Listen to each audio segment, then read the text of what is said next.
Welcome back to the video. So without wasting any time, the first thing that you're gonna focus time on is preparing your mix for getting mixed. So you're gonna make sure that all your sounds have been bounced out if you like to do it that way. Create bus tracks and move all the important sounds to the forefront of your mixer rack so that you can have them there and you can put your priority to those sounds, and the less important sounds are going to be more to your right. Step 2, leveling. This is probably the most important aspect of your whole mix. So you want to take time to do this leveling in different contexts. I personally take all the faders down and work my way up. I use the loudest sound which I would like for my mix first, and I work myself down through all the different kinds of sounds that I have. You want to take your time doing this. It's really important. So sometimes do it 2 or 3 times with breaks in between to make sure you get the best and correct levels for your mix. When you've got the sounds at the level that you'd like them to be, take time now to link them to your bus channels, and then this will allow you to control your mix from a much higher level in your mix. What I mean by that is that you'll be able to control the mix from the top down. So you can put the drums by themselves, the basses by themselves, and all the melodic elements by themselves. I even make a channel just for the special effects. So I put them all in one place so I can process them all in one place. And this will be sort of like the control panel for your mix.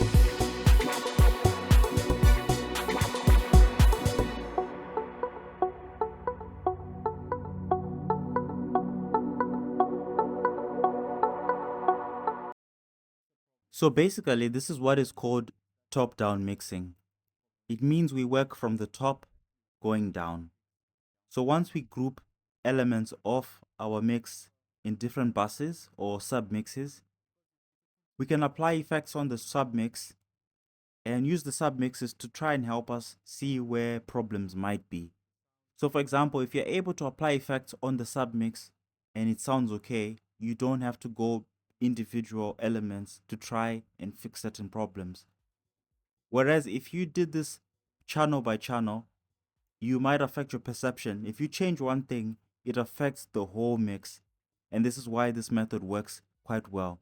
There are many different mixing methods, but this one tends to be quite okay and you have less problems, and it's much easier to problem solve doing so this way.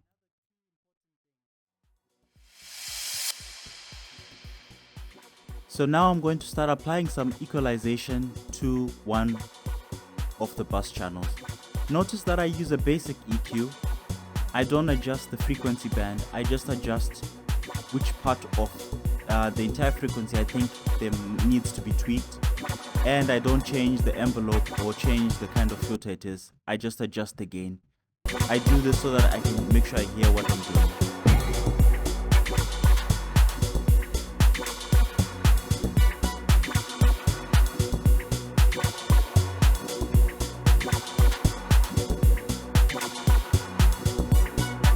So now I've got from just muting and unmuting my sub mixes, I've discovered I've got a problem in my melodic instruments, and that I can hear that just from muting the two and playing them side by side and muting one or the other.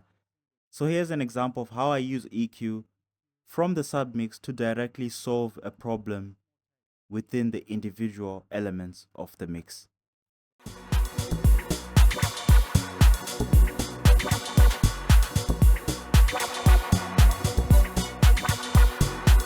So another powerful thing you can do to make your mixing easier, before you use an EQ on an individual track, and I mean mixer track, see if you can switch the polarity with whatever you think it's clashing with. And usually that can make a big difference. That maybe EQ, you could save your time from using EQ doing.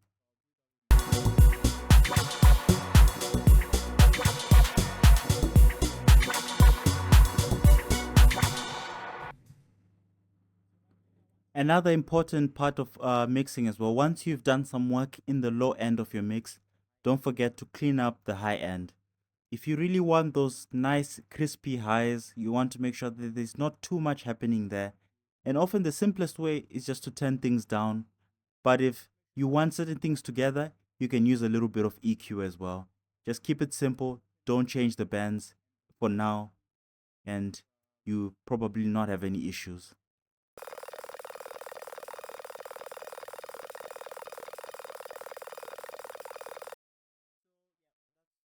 At this point now, what I can do now is now work with other effects. Those things are like reverb, choruses, flanges, and other plugins that you might have.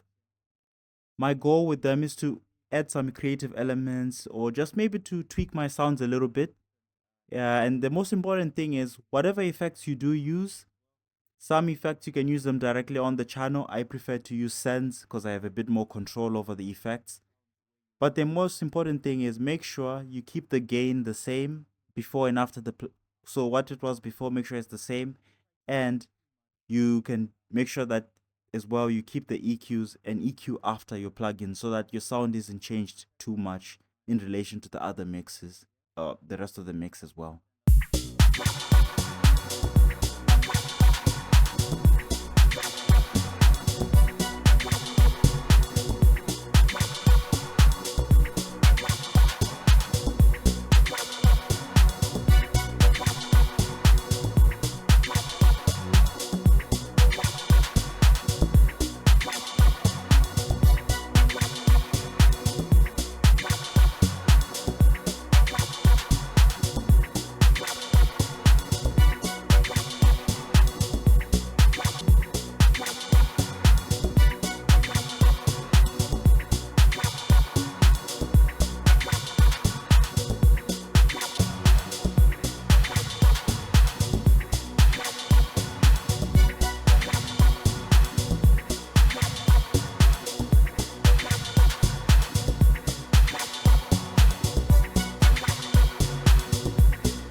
And then from there, I'll turn down the reverb.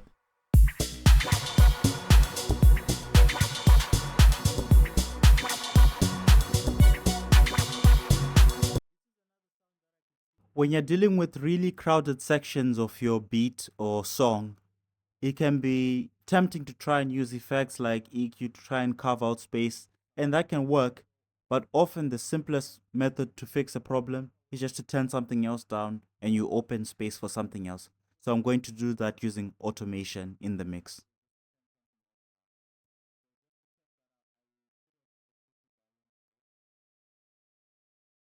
And then just listen.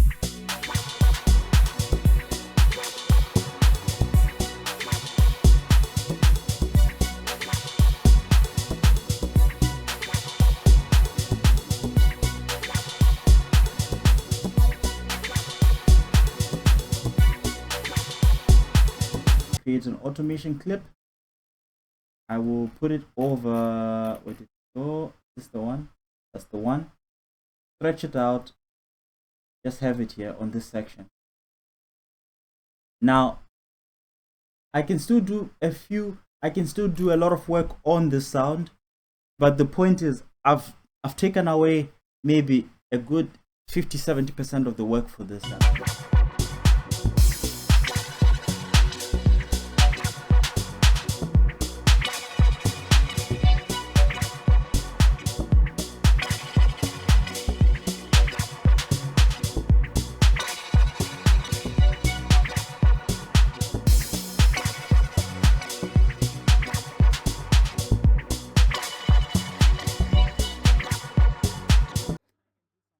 There are many different approaches to panning. I prefer to do panning after I've made sure everything sounds quite good in the middle. So what I do generally is I pick a few sounds I want to pan left or right, and I pan a few sounds. I don't have to pan many. It's the contrast between what's in the center and the sides that gives you the width. So I don't have to pan too many things.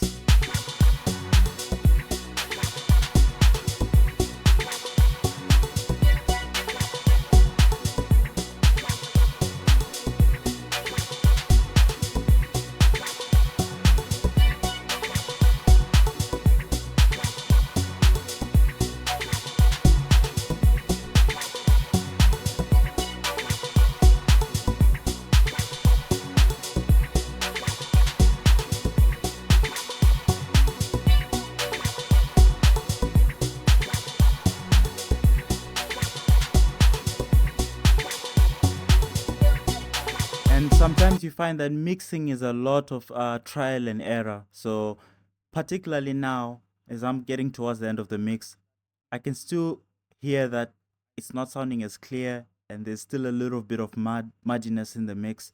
So watch me now as I try to solve this problem and try to get more clarity in the high end.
Yeah. I'm gonna cheat here for a little bit, but I shouldn't be doing this. I'm just gonna raise this up in octave because I think it's easier put it up than to try and mix it out, which I shouldn't be doing, but it just gives you an idea of how this process goes. It's just trial and error. You're doing so many bits and you're just trying to to get things easy. And elimination is better than engineering. Just elimination is always the best.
So at this point, I'm going to use a reference track. I'll just use a reference track just to calibrate how I would like my sound to be. So I just use a track that I like, another house track, and it just helps you to readjust the way you're hearing your track as well. I've had to pitch it down for copyright reasons, so I'm sorry about that.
So this is probably the end of the mix. I'm just trying to keep the videos as brief as possible so that people can get whatever they need from this video.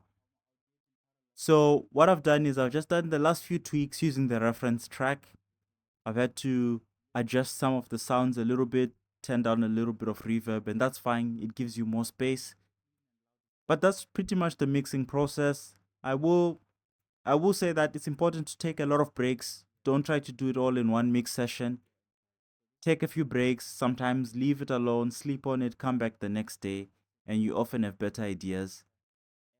I will do another video in the future, maybe with just mixing tips, and that should be sometime soon. So I hope you guys found this beneficial. Let me know in the comments if there's anything else you'd like me to show you or do in the future. The FLP will be available, so please like and subscribe if you've watched this far. Thank you so much for your support. If you'd like to see the video where we made this beat, you can look up in the, is it the right hand or left hand corner? It'll be in one of the corners, and you'll be able to watch that beat and as well see how it was made and download the FLP on this beat.